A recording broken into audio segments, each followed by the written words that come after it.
The following is a Comfortably Zoned Radio Network production.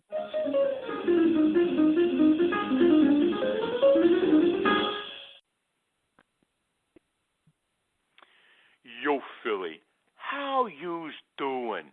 Welcome to Philadelphia Baseball, past, present, and personal. I'm Bill Kashatus, your host on the Comfortably Zoned Radio Network. If you've ever tuned in to WIP's morning show, you're probably familiar with Chip Snapper, the Kensington bartender who has colorful and irreverent opinions on Philadelphia's sports teams, as well as the hookers who follow him. There have also been fraudulent guest appearances by former Phillies manager Charlie Manuel, who never met a syllable he couldn't handle. Andy Reid making himself the butt of fat jokes, and of course Allen Iverson talking about his love of practice. Of course, we're really talking about Joe Conklin, radio personality, comedian, and impressionist, who's been heard on morning radio in Philadelphia since 1986. Joe is a 12-time AIR Award winner for excellence in broadcasting, and his work has been recognized by the Mid-Atlantic Emmy Awards. He's worked with some of the nation's most recognized performers, including Bill Cosby, Tim Allen, and Ray Romano. Conklin is also one of the most sought-after corporate banquet entertainers in the area. His stand-up routine is legendary as he skewered some of the country's top politicians, pro athletes, sports executives, and film stars, sometimes to their faces. Not only is he fearless, but extraordinarily hilarious. It is my great pleasure to welcome a fellow native Northeast Philadelphian on the podcast, Joe Conklin. Thanks for being with us, Joe. You're more than welcome, Bill. It's nice to meet you, at least through the telephone. Look, I understand that you grew up in a big Irish family from Olney in the great Northeast. Did that have anything to do with your ability to make people laugh?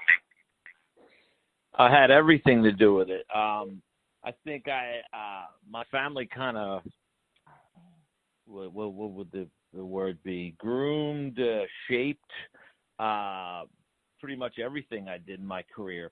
I'm the sixth of seven, and it was, I guess, humor was all day long. It was that was really your value if you could make each other laugh. Both my parents were very funny. My dad, they were both singers too. They sang at church. My father's a classically trained singer. He sang as a child, so they're entertainers. My dad's a ham. My two older brothers and four sisters. Only one of them is younger than me, and it was kind of everybody either poking fun or taking shots or doing voices, ever since I was a little kid, as far back as I can remember. I had a very entertaining uncle, my dad's brother. His name was Uncle Dutch, and there was always Uncle Dutch stories, and we couldn't wait for him to pop over. Holidays, Christmas, he was always, he had stories about the neighbors. He always had one-liners. So early on, it was, I think I pretty much had my vision on being a performer. Now, you said something about baseball. Said your audience this is obviously a baseball podcast, and your audience is full of would-be baseball players who really couldn't make it to the major leagues and figured out some other place in the sport or in the industry where could I land. I don't ever think. I played baseball as a kid, and I played football. I was pretty fast, and I was always pretty small. But I didn't think professional athletics were in my future at all. I did, however, want to be Harry Kalas. That was the ultimate. Harry was. Baseball was king in our house growing up, and my mom always had it on. I always liked the Phillies first, as far as out of all the four teams, and I don't know. I guess my mom was so much more of a more passive person than my dad. And my mom was like the nicest lady in the neighborhood. So like the Phillies were kind of like a comfort thing, like a home, like something that, Eagles are more aggressive, and the Phillies just felt like it was part of your family, listening to them either in the car or watching on television. And Harry Kalas was the guy is pretty much when I started. I guess he started in 71 maybe. Right. With the new stadium, Yeah, and I remember that being in the background a little bit before that, but that was pretty much when I started. Also, I was about 8 or 9 years old. But so you and I are pretty much the same generation. So you grew up with the Mike Schmitz and the Steve Carlton and people like that, right? Yeah, exactly. But and as far as your go ahead. Yeah, and your role model, you're saying, is Harry Kalas. Did you ever meet him? I did. I became friendly with him later on, and after I got on the radio and stuff and started seeing him around at different events and banquets. Nicest guy in the world. Loved Philly sports fans. Loved talking baseball. Always gave you, anybody. Always had a few minutes for you. I got a great story about. Everybody imitated Harry Kalas, everybody in town, and I got a call on my cell phone. I guess this is, what's this, 20?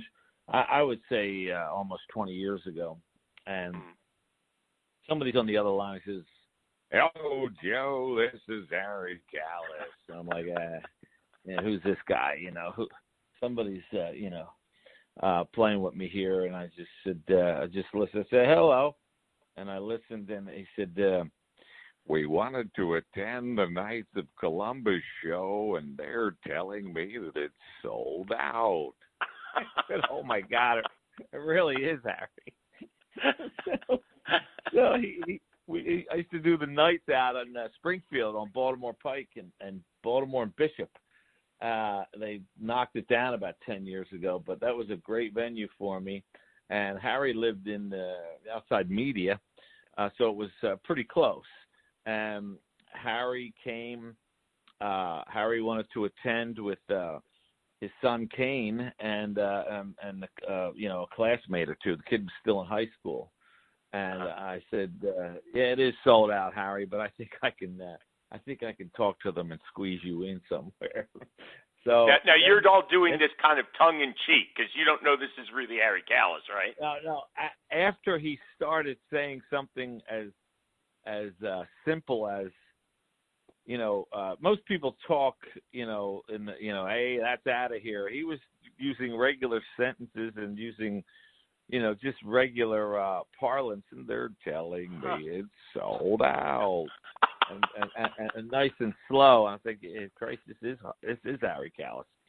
So, and then he came every year, but for about 4 or 5 years until they stopped. Now, that's an excellent Harry Kalas impression. But I want to take you back to some of your first ones. I understand that your first gig came in 7th grade for Catholic Charities Appeal, and you impersonated the Munchkins from The Wizard of Oz and Alfred Hitchcock. Can you go back into the time? Sure. Give me. Sure. Well, I was in 7th grade, and I also did the Dog Chow commercial. At the time, they had celebrities doing that. They did this. I guess it was what's it called? A British Terrier, English Terrier, or an English Bulldog, as in a Churchill voice. "This is Dog Chow's finest hour," and it was they had a poodle, and of course I did the Munchkins. "As the mayor of the Munchkin City in the county of the land of Oz, as coroner, I certify that she's not only fully dead, she's surely most assuredly dead. Come out, wherever you are, and see the young lady who fell from our stars." Yeah, I used to do the Munchkins, the whole movie. And then Alfred Hitchcock was good evening. Tonight's episode involves a group of drunks from Kensington.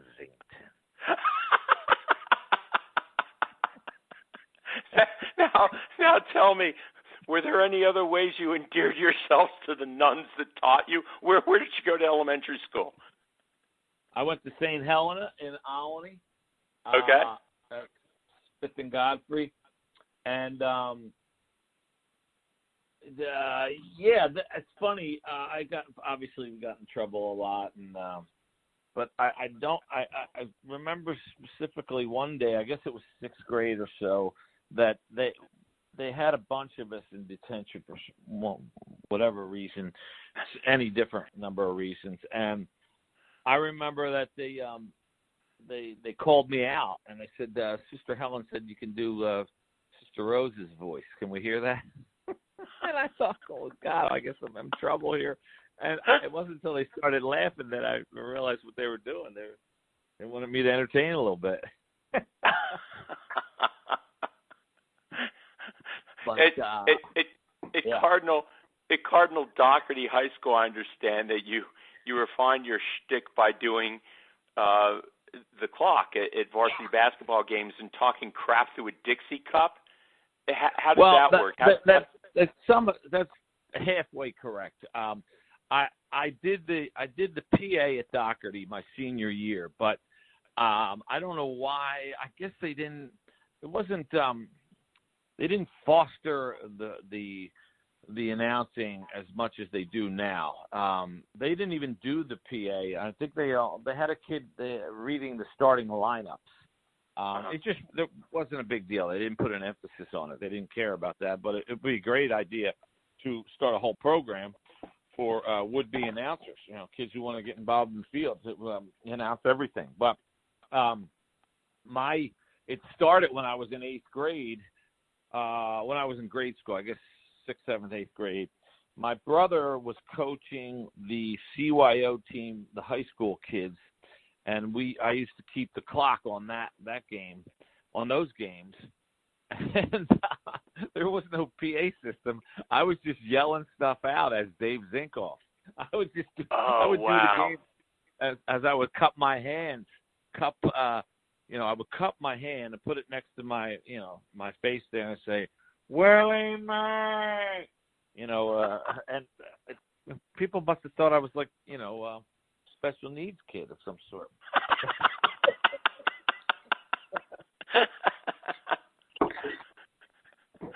What kind of crap did you talk, though? I'd imagine that you probably got more than a ribbing from some of your classmates at Doherty if you're talking crap about it, or maybe you're talking crap about the opponents. Well, I didn't actually talk. I remember one time I got reprimanded by a very brief reprimanded by Doherty's coach, Bob Harrington. He leaned over.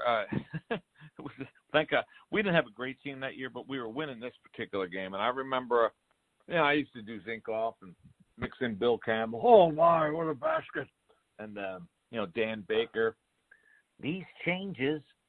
And so I forget, but at the foul line, it was when a foul is committed, you only have a limited time to say personal foul number 6, Matt Rafferty at the foul line now, Tom Judge shooting 2. And I guess I was doing Zinkoff or something, and the kid was laughing, and and next time out, Harrington leaned over to me at the booth and said, or up at the scores table, and says, "Hey, Conk, no funny comments when our guys are on the line." Yeah. You mentioned Dan Baker. He didn't want he didn't want me making them laugh. So I mean, you can't get away with talking crap on a microphone, especially in high school.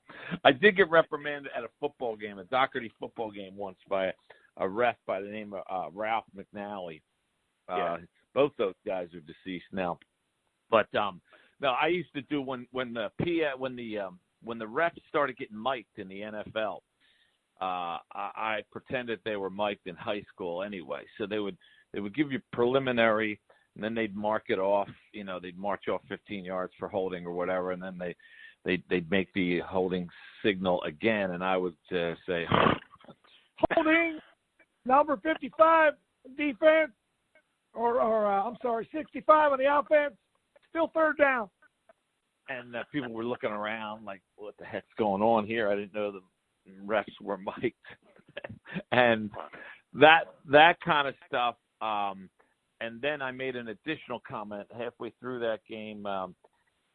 That's the 25th motion call against Cardinal Doherty, and the ref, Ralph McNally, started flipping out. He was going to throw a penalty flag if I made a comment again, and I think that was they kind of turned my mic off after that. Wow. You mentioned Dan Baker. Dan Baker's a friend of mine and a religious listener to this broadcast. So Dan, I know you're listening, and Joe is continuing to make you famous, buddy. Dan Baker's the nicest guy in the world. Yeah, yep. Beautiful, personable. We could all live up to how nice a man he is. He's the greatest. Now you went on to Temple University, but did you major in communications or marketing, because your first job was as a sales assistant for a Trenton radio station? Well, I majored in marketing. I majored in broadcasting. I wanted to be Harry Kalas, but somebody told me the money was in sales. So I went for a sales sequence. I actually sold pots and pans when I was in the summers. When I was in college, I went to Bermuda twice, and I thought I was going to be a salesman, but my heart was always in broadcasting. So I got hired as a salesman in radio. I mean, actually, in retrospect, it was a great way to get into the field because I kind of went through the back door as a salesman. I started as a salesman in Trenton, and then after about 6 months, I got disillusioned. I just lost interest, and I quit, and I started doing stand-up. And then about half a year after that, I reunited a buddy of mine that I sold airtime with in Trenton. He moved on to Philadelphia at WCAU. He asked me if I wanted to go get a drink one afternoon. I said, yeah, I'll meet you out on City Line Avenue. And it was there that he introduced me to another salesman. He said, well, there's an opening on the morning show on the top 40 station on the FM. And, I was doing my voices for the guy, and I said, I went home that night, made up on a cassette tape. I put my voices together and got them the tape the next day. And I was brought in for an on-air audition about a week later, and they said, you did pretty good. Why don't you come back tomorrow? And that went on for about a few months, and then they gave me a contract for the morning show at Hot Hits WCAU FM 98 FM with Terry Young. That was my first job. I was like 23 years old. Wow. It was beautiful. It was awesome. Wow, and the rest is history, but it's phenomenally hilarious history. Well, it's funny. You could say the rest is history, but within 1 year they changed formats, and I had gotten married about 6 months previous. Well, a year goes by, they changed formats, and I'm out of a job with a wife and a kid. That's the nature of the business. So what'd you do? I always tell people. Well, they changed formats. They let everybody go. Well, that's right. When they so went where did you go on from there? How did you? I just kicked around. I started doing some mobile DJing. I was DJing weddings, nightclubs, doing stand-up, sending tapes out. This is the late 80s. And then I guess they changed formats in 87, 88, 89, and about 2-3 years go by. I'm still trying to send tapes out to radio stations. WIP starts. They're all sports format, and I'm saying I'm a natural for this. My act has I do sports material, so I send tapes out to the morning show producer, the morning show host, which is Tom Brookshire, and the program director, Tom Bigby, and I got no response from anybody. So about 6 months goes by. One of the producers, Joe Wechter in the afternoon throws the cassette in. He plays it for Jody Mack. They both like it. Jody McDonald, they start putting me on the show once a week as a caller. So that was like the 91 or so. So I'm a caller working for nothing once a week, calling his show in the afternoon.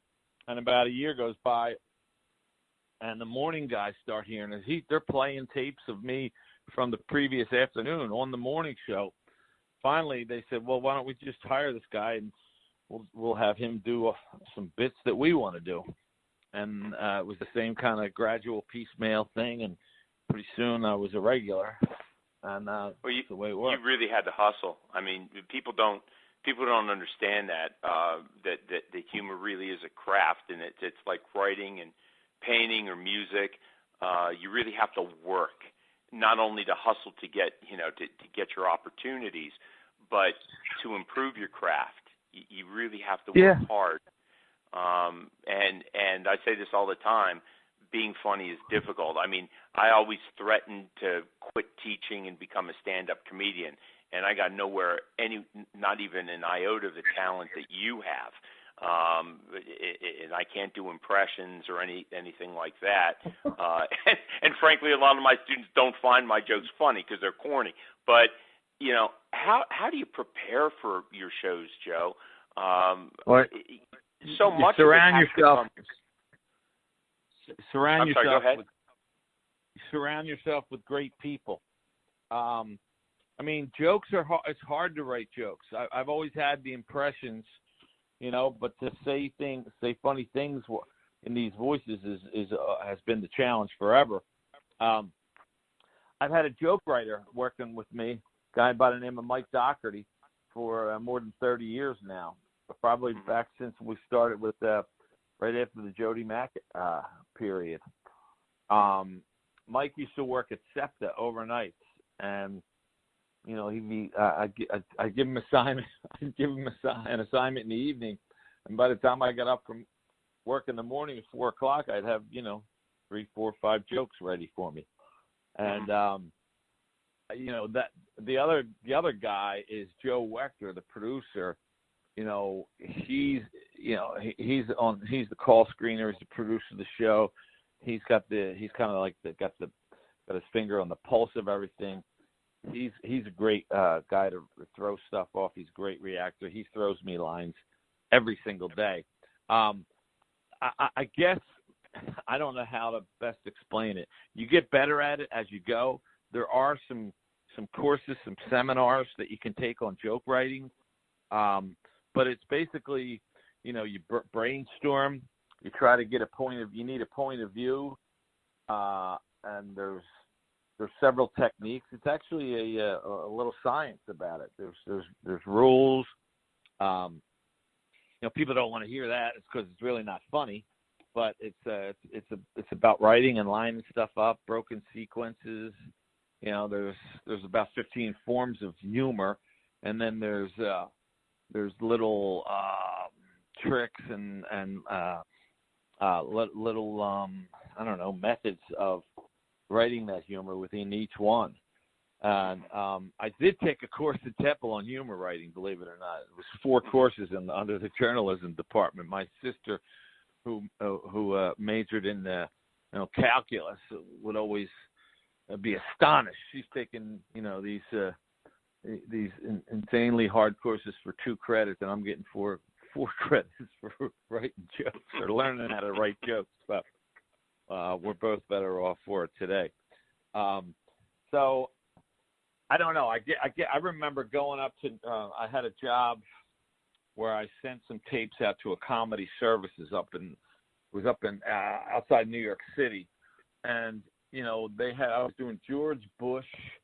I think Bill Cosby, maybe somebody else, and I would do those people for specific stations every week. So that was my weekly assignments. But I'd have to write the jokes with the voices before I was able to leave. It was almost like you can't leave until your work's done. So I'm calling up everybody I know, trying to get them any funny people, my brother, my friends, trying to get jokes about whatever the topic of the day was. And a real eye opener. I mean, that was sometimes it doesn't come, and you're sitting there pounding the desk. You can't leave. If you got jokes right away, you leave at 11 a.m. Sometimes you're sweating there till 4:30. Like you're in detention. I want to ask you about some of the personalities who you do, and one of the most beloved is Charlie Manuel, who actually is not in good health right now. So Chuck, if you're listening, get better, buddy. Can you give us a sampling of Charlie Manuel? Well, like Bill, Bill, I always had, I like to say your name, but I just can't. Kashatus. Careful, Charlie. I just say Bill. How about we just call you Bill? Things like Good that. idea. Good idea. What is that? I didn't know Charlie was not in good health. I mean, I just saw him a couple months ago. Yeah, he's lost a lot of weight. He had, I guess, some bowel problems, and he was in the hospital over Christmas. How about Cole Hamels? You pivoted right off Charlie onto former Phillies pitcher Cole Hamels. I was disappointed I didn't come back to the Phillies, but after leaving Chicago, wait a minute, who signed him? He's out of Texas, right? Atlanta. Oh my God, he's a Brave. I know. How could he do that? How could you do that, Cole? Because I have a lot left, and I'm coming back. I'm going to haunt you people. Try to do my best out there. That's how you can expect of me. Do you like my hair part on the side? Okay, Hollywood. Listen, I understand, Joe, that you do, and I've heard this. This is a wonderful imitation. Andy Reid, time's yours. But I guess Reid really didn't appreciate your impersonation of him. What happened? Well, I think I got a little trouble one year at the sports writers banquet because we were laying on the fat jokes a little too much. And I mean, he is, obviously morbidly obese. At least he was for a while. I know he slimmed down a little bit, but I remember Angelo. Whatever, I don't know. What the fat jokes are kind of easy, but Angelo said to me, "Stop with the fat jokes. There's enough to take shots at him for his game management, his inability to win the big one, his time management, his play calling." Is the judge of the character of the players he brings in, things like that. So Angelo has helped me very much kind of shape into, I don't know, being able to last this long in the business. Kind of, fat jokes all day long are not going to get you too far, but it's low-lying fruit. Yeah, sure, we'll take it every once in a while. But I don't know. I blasted this guy for they were we I guess I forget what it was. Andy Reid. Let me tell you this: when the chips are down, he'll eat them. Well, Andy, I have to ask you. There's a big debate if you're really worthy of Hall of Fame induction into Canton, Ohio. And once again, you're in the playoffs. You think you got a shot at taking the big one? Because that's the most conspicuous omission on your resume. What do you say, Andy? Well, these questions are starting to get tough here, Bill. Can I get a timeout? Oh, I'm out of timeouts. Sorry about that. Time's yours. I have, Joe, I got to ask you, having descended from a family of tavern keepers, my favorite impersonation of yours is Chip Snapper, the Kensington bartender. And I spent a lot of time in Frankfurt, Kensington area. Well, okay, I was going to ask you, what did you go to North or did you go to a private school? No, I went to a private school. I started in Frankfurt Friends, and that's where I spent time in that neighborhood. I'm still a very loyal alumnus of theirs. I didn't know Frankfurt had a Friends school. They do. It's right on Penn and Orthodox Streets, right at the intersection. We're still going strong. Since 1759. So. Oh my goodness, that is something. Yep. Okay, so you were in the you were one of the lucky ones getting a private school down that way. That's a rough and tumble neighborhood. You guys better believe it. Orthodox and Penn near the Salvation Army down there. I used to right. referee down there. You get lucky to come out of there on Monday nights with all your faculties. Wasn't as bad. Wasn't as bad in the 1960s though. It was turning in the 60s. So. Got it. Yeah. Well, it's funny. I'm from Olney, and we consider that a suburb of Kensington. I'm not officially. We never really lived in the Northeast. We were on. I was on North Phillip Street, 6000 North. Phillip is between 2nd and 3rd. I was right off of Spencer Street, and that's obviously the East Line is Front Street. Anything east of Front is east. Anything west of Front is west. So we are officially not in the Northeast. That was always I had to always point that out to people. But Colonel Doherty was not in the Northeast either. But we're at the gateway to the Northeast, right at the bottom there. And yeah, suburb of Kensington. Anything Kensington had, even when I was little, always a reputation of being a tough area. Under the L, Frankfurt right on top of Kensington. I was always fascinated with that area. Anything old, all that old industrial stuff is I don't know. It always piqued my fascination, and it seemed like all our older relatives from over. Oh, it's not all of them. Well, some of them are from down that way, and the stories that they would talk about, oh, this and that, and he's from Kensington, he's tough, or this one, they don't have any teeth down there. And this, this is when I was about 8 years old. I'm hearing this stuff, so it's kind of like been the joke around Philly, around the family, around the neighborhood since I can remember. And sure, the voice came from. I guess when you're growing up, everybody kind of it's kind of weird guy voice, you know what I mean? And then it got honed by just a couple of. It's just got to put the Philly accent on. How you doing, hon? Hi, okay. People coming over here. I don't know. We got a couple different beers on tap, but it's all Schaefer downstairs. Nobody knows that. You know what? You do. I know people like that, or knew people like that. What? You have like Chip Snapper that talk just like that. I know. We all got about 5 people that talk exactly like that. It's true. It's kind of a standard issue, lower Northeast Philly voice. Or, it's a strong Philly accent. I think, man, it's hard to pinpoint where the strongest Philly. I think the Northeast has a really distinct Philly accent. And it might be more than that, more than any, really. It just comes out, screams out at you. You know that the Northeast wanted to secede from the rest of the city for years. Oh, yeah, of course. They should have. Who needs them? Well, Chip is my favorite voice. I mean, if I could listen to you every morning doing Chip Snapper, my day would be complete. So probably. I got one last question for you, Joe. What advice would you give to someone who aspires to be the triple threat, radio personality, comedian, and impressionist?